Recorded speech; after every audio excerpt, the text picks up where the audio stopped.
Melbourne, Sydney, Reuters. Australia's government will spend additional 66.4 billion Australian dollars, $38.50 billion as part of a second stimulus package to shelter the economy from the financial impact of the coronavirus, Prime Minister Scott Morrison said on Sunday, as states move to impose major lockdowns.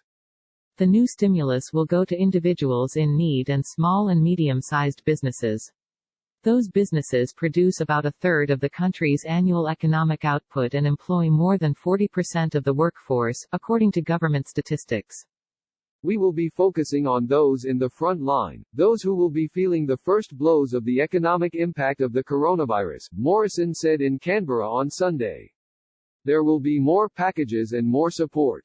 The package, which dwarfs the $17.6 billion Australian dollars $10.20 billion in initial measures announced last week, came with a pledge by the government to enforce social distancing rules after many Australians appeared to disregard health warnings and flocked to pubs and beaches amid a warm autumn spell.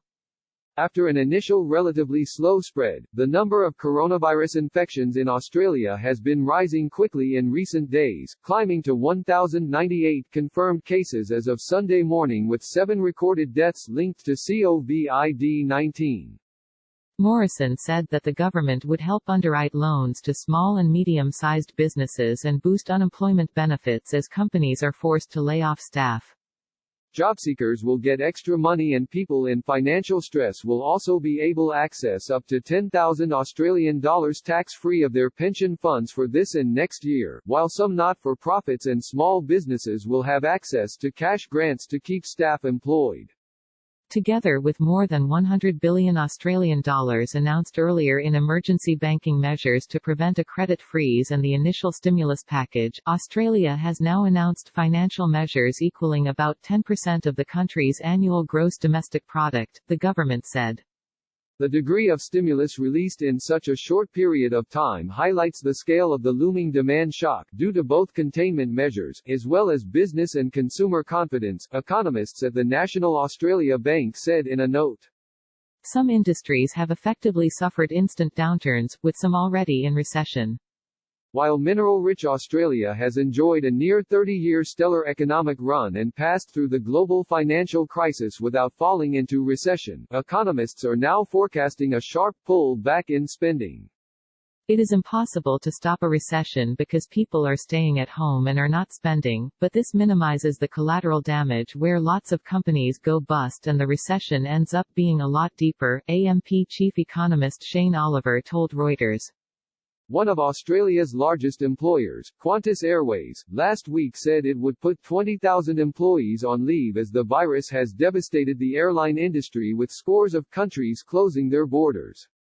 Morrison said on Sunday states and territories would start considering draconian measures to enforce social distancing in a policy that will be discussed by the Conservative government later on Sunday. The governments of Australia's of New South Wales (NSW) and Victoria, where more than half of Australians live, said they will impose major lockdowns next week, closing restaurants and many shops.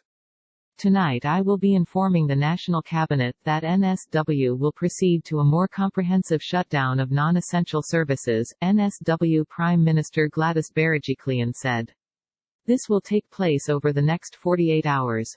South Australia and Western Australia on Sunday followed similar action in the Northern Territory and Tasmania last week, saying they will close their borders to restrict movement of people.